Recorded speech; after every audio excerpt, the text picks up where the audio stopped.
as this is a workshop, we invite you, Richard will have a small presentation, really small presentation, and then it's up to you. So the idea is that you form small groups to discuss the questions he raises, and please move the furniture at your likings to form the groups. Very welcome. Yeah, we shouldn't forget to welcome the people who are not here, but are present somewhere in the world or everywhere.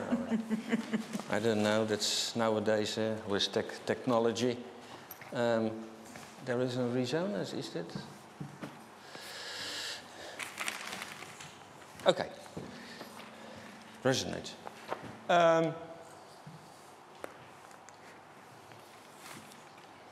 As I said this morning, I'm trained as a philosopher, especially.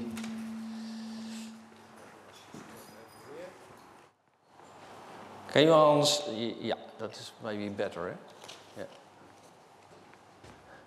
And I'm pretty much occupied with political philosophy. So. What I said this morning about climate justice, this is a quote from the Human Rights Council of the United Nations, and it shows perfectly that it's not really, caused by humankind or human-induced. That is maybe quite misleading term of the IPCC, but it's of course a very, well, the richest people, which is 20% of the world population, responsible for, well, you see the figures here. They speak for themselves, I think. So for me, the most implied... oh.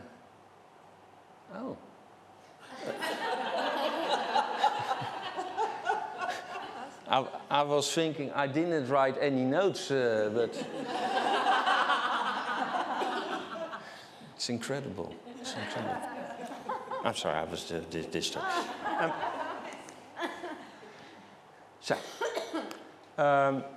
So for me, the whole thing of climate change, climate adaptation, climate mitigation, the core is for me justice.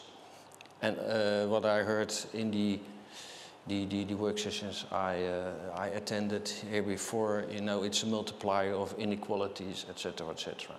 And what I'm trying to figure out, based, for example, on the work of Nancy Fraser, who is a feminist philosopher in the United States. She died 10 years ago, something like that.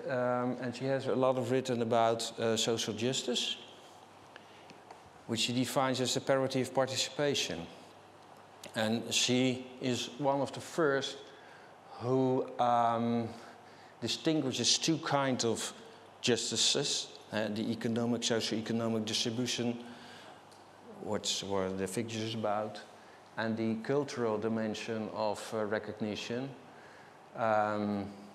which is about, are there cultural patterns like gender, skin of color, religion, ethnicity, and so on and so forth, that prevent people from participating on fully basis in our society. So that was my starting point, but I want to figure out the relations between these different kinds of dimensions, and I added more dimensions to it. Well, first of all, the socio-economic is not only distributed to money, it's also about distribution of primary goods like education. Do we have access to education? Do we have access to health care, or is it equally health care, etc., etc.? And of course, there can be a cultural pattern that prevents people from access to education. For example, women in Afghanistan are not allowed to go to school, to universities, etc., etc. Yeah. Then she added in a later work a political dimension. It's about representation. This is an old figure, I changed it, but it's about representation. Are there media? It's not only about that we are able to vote every 5 years, but it's also about other fora where people can express their opinions, discuss online, offline. For example, also the media, the radio, the TV. It's all old-fashioned media, but TikTok, what should I mention? And that's very interesting because also if we have access to this political fora, we still can be excluded from it or misrecognized because of the cultural dimensions. Because you are from a lower income family, you are not taken seriously of what you argue and what you say in the debate. Not know if you all the work of Marion Young, and she is about this internal exclusion she discussed, and that you're here sitting, blah blah blah, but the people, the policymakers who are discussing with you don't take you serious.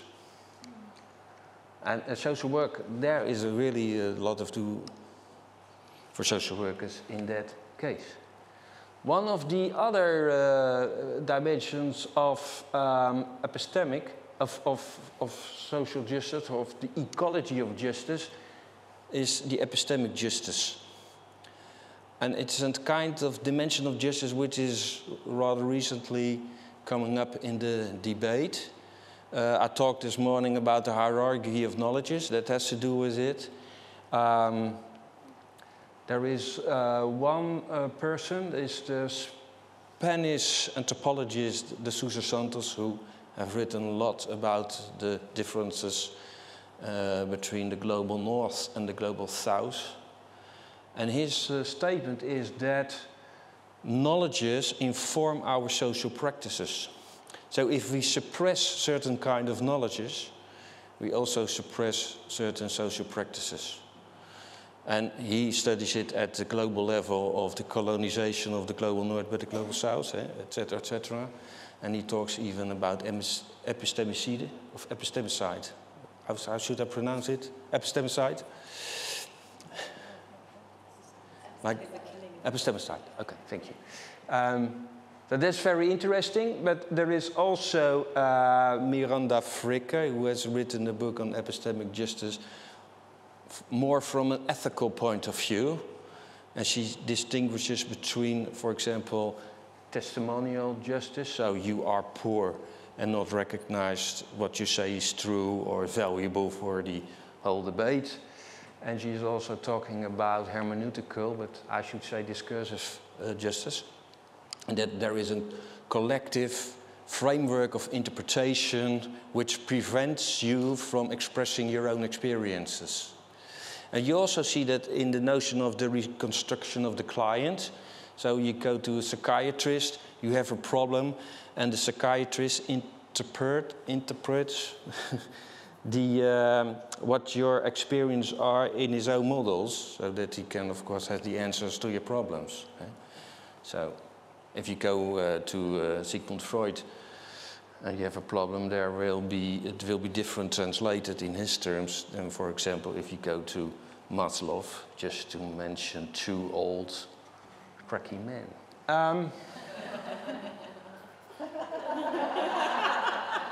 Yeah. Okay. It wasn't supposed to be a joke, but... And then... And this epistemic knowledge, for example, is also related to the economic. For example, when you have access to education.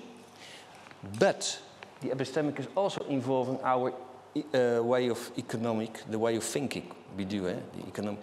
I think that there's a whole debate which Kate Raworth has started by saying that the way economy is taught at our university is of a very much influence about how we are dealing with this climate crisis thing.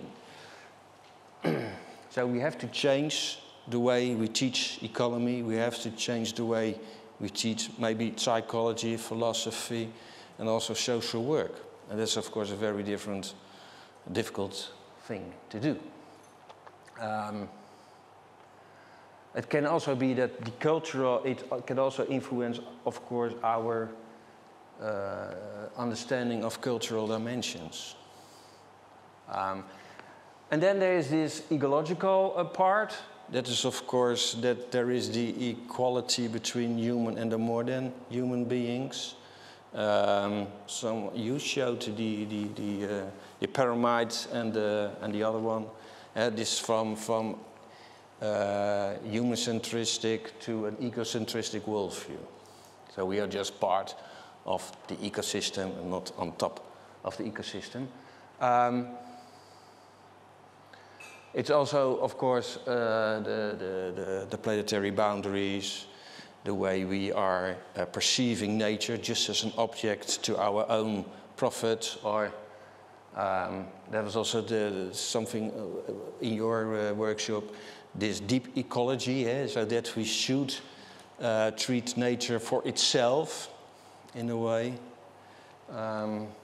It has an intrinsic value of its own. I have a little problem with that. Personally, I won't discuss it any further, but the ecology without nature, I don't know if you know about Timothy Morton, who has written about it, because also our concept of nature is influenced by our epistemic and cultural patterns, etc., etc. For me, emancipation is the breakthrough of the existing order, which is taken as natural. So, that was a very short introduction. As we say in Rotterdam, niet lullen maar poetsen. I don't know how I can translate this in the English language, but it's it's more or less how you say. Don't bubble, just do. Just bubble, yeah. But bubble is a very, very neat translation of the word lullen.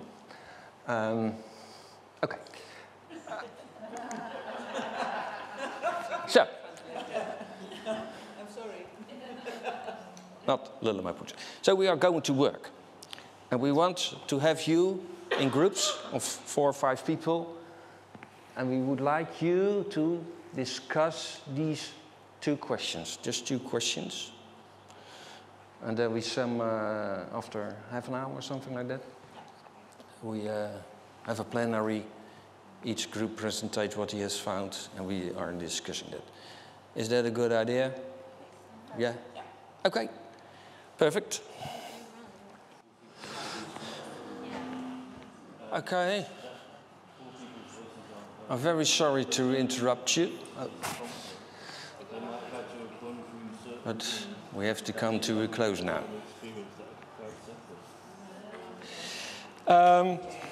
Thank you for your discussions. I'm going to start with a Q&A from somewhere in the digital biosphere, if you can call it like that.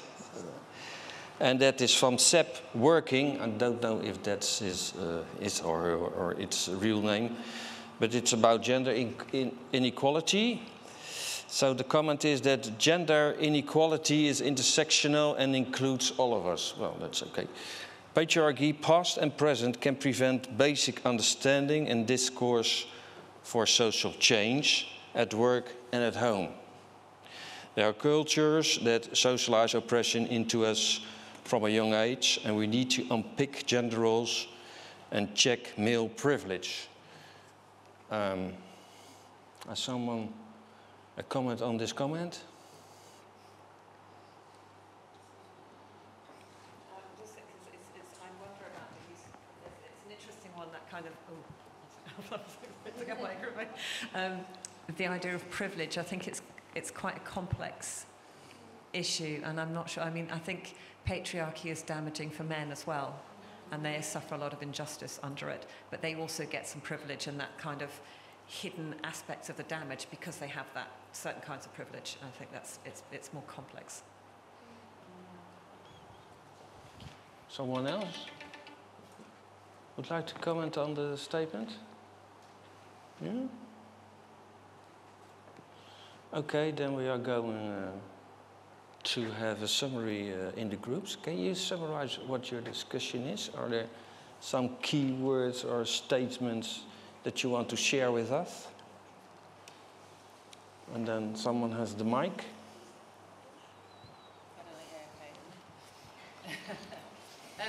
We talked about talking about intersectionalities then. So we talked about the different intersectionalities that can oppress people in society. So talked about poverty, talked about mental health challenges, talked about identity, and we talked about maybe some of our own experiences of working alongside people who have lived in areas where they've been able to access green space, green space, incredible, beautiful green space, or seasides, or anything is really close to them, but they feel they can't access that because of the kind of constraints and the oppression that they've had within their society. So,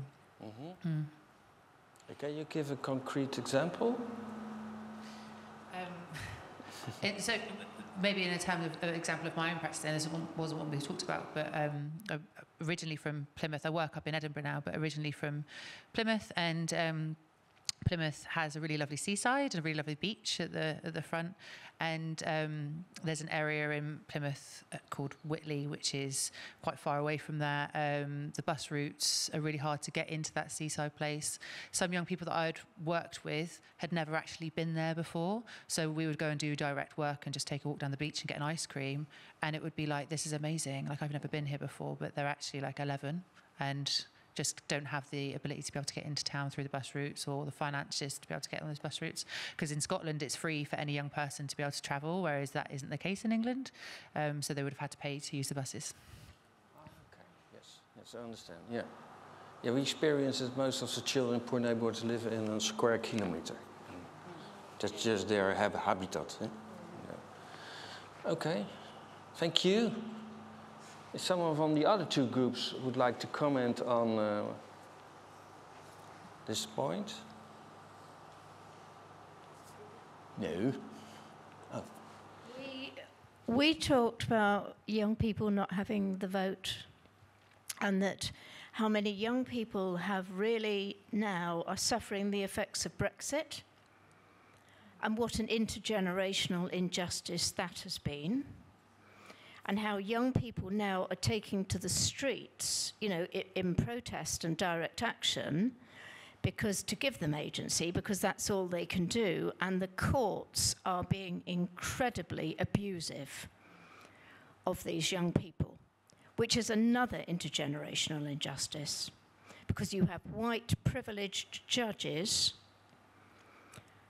administering so-called justice to terrified young people who are doing, you know, the only thing they can to try and protect their futures and show their concern for other people in the global south who are in an even worse position than they are in.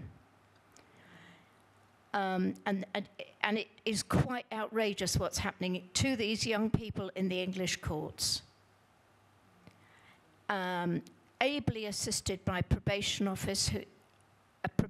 officers who are failing, or some of whom are failing to look at the context of the climate emergency, and are talking in terms of rehabilitating young climate activists.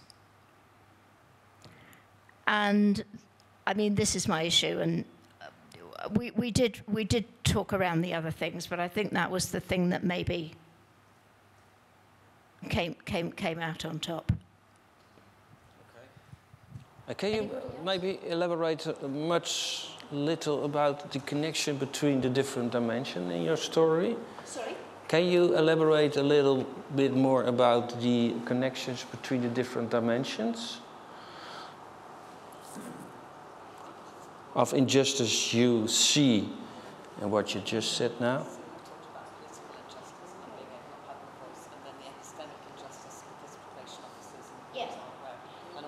Why? Because you the mic. Then you can all hear it.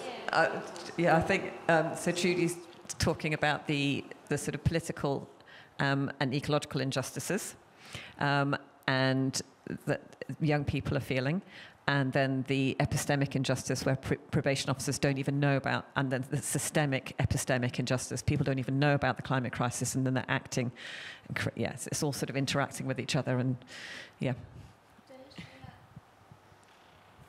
And I think you've also picked up on this cultural injustice as well, which I think is quite interesting, because it's like, you know, at least for me, my cultural setting is climate justice equals good. So climate activist equals good. But then there's a whole judge and jury system, and it's kind of like playing out between what is morality and what is law, and how sometimes they might not sit on the same thing, and that's like a cultural injustice kind of occurring in what you're saying as well. Mm-hmm. Yeah. Can I just comment to one thing? Is that all right? I'm just really mindful. Obviously, we're talking about probation officers for children, but that would be like young people service or young justice workers. And they are in England and in Scotland are social workers, are engaged in understanding that, and are engaged in supporting the young people to challenge these things. Like, I worked really closely alongside the youth justice team in Plymouth, and they would 100% support their young people, obviously through a restorative lens. So obviously there has to be an understanding of the consequences of the harm that's been caused, say through breaking property or whatever. Like, there has to be an understanding of that, but supporting that young person to maybe restoratively work with whoever has had the property broken, to like understand why their reasons why they did that, and start that discourse, start that conversation. Because actually, I don't know, I think we still need to recognise that those people are still social workers. So I'm sure they understand that there is a climate crisis, yeah. Sorry. I will say I'm just, it's turning into a bit of a debate here. So I used to be a probation officer, actually, and I've trained probation officers how to do risk assessments. So this was like there'd be the young people over 18 though. I know what the tools are that are used, and they're using tools that are not valid to assess the risk of people for climate protest offences, because those tools were never developed with climate protest offences. So the application of those tools in themselves is an issue. But then they don't know that. So that's the epistemic injustice. There's no recognition of the safeguarding issues. Anybody who's going on a climate, you know, these people are generally pro-social, live their lives, no offences, you know, all those things. And then they've gone and done something like this because they're experiencing eco-distress. They don't have all of these other injustices that are going on. They're political, cultural, ecological injustices that are going on. That's not being recognised and safeguarded and addressed as a safeguarding issue. They're much more at risk in the prison system, because they don't know how to cope with antisocial cultures. They've never been in them, so they don't know what to do. And there's a very, very hostile media that's dehumanizing them, so they're more likely to get targeted. So there's lots of safeguarding issues there that are being addressed by the system at the moment. Okay. Very quick. Yeah, very quick. That I wouldn't assume that just because someone's a social worker that they make these connections. These connections. Like what you were saying, that probation officers are social workers, so they are definitely making the connection between social work and climate change. I wouldn't assume that just because someone has a social work background that they're thinking in a justice or human rights focus. Yeah. I think that's also a failing in our education of social workers. Yeah. I'm sorry, you want to make a comment? Yeah, you raise your hand. I was just going to say electricity.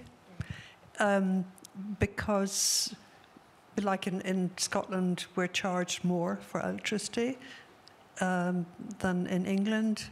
But we supply England with their electricity. And people are using so much energy, not able to participate, because they're trying to keep warm, perhaps in bed with a hot water bottle. And of course, the housing is not very good, as you were saying. I'm very sorry, but we have to go to the other group, and we have 4 minutes. The director says. Someone like this too. Thank you, and hello everyone. So in our group, we focus particularly on the first question on the second slide. I hope I'm going to reflect our discussions accurately, so please do interrupt me if I miss something. But we talked about, in terms of how we can perhaps encourage participation. We had a discussion about the various views about co-production.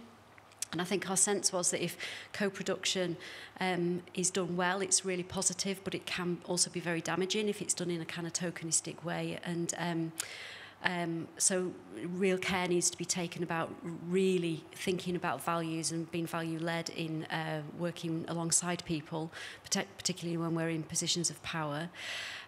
We had a discussion also about how, I think this is my agenda, so apologies, but how I think we're a bit obsessed with measuring things, so we try and make everything quantifiable. So it's really hard to think about how, for example, we can encourage participation, which might take a long time, because we're often under pressure to kind of hit targets or do things in certain amounts of time, and we need to measure something to say it's been successful. So some of the more qualitative work that we could do to support addressing injustices is really difficult in the current sort of climate that we're in. And I can't remember what else we said. Time. No time. Yeah, we talked about time. We talked about the different power invested in different professionals, and thinking about how certain knowledges have seem to have more kind of credibility or validity. We talked a little about that a little bit in relation to the health service, or no. Well, we were talking particularly about psychiatry, but I don't mean that in a kind of blanket statement about the psychiatrists, but about how some people have more power because of a particular status, and that still is very difficult to argue against. So I hope I reflected that okay. Thank you. I'm afraid our time's up, isn't it? Well, thank you very much for attending this work session. I hope it was fruitful, give thought, food for ideas, etc., etc. Food for thought, I should say, yeah? Food for thought.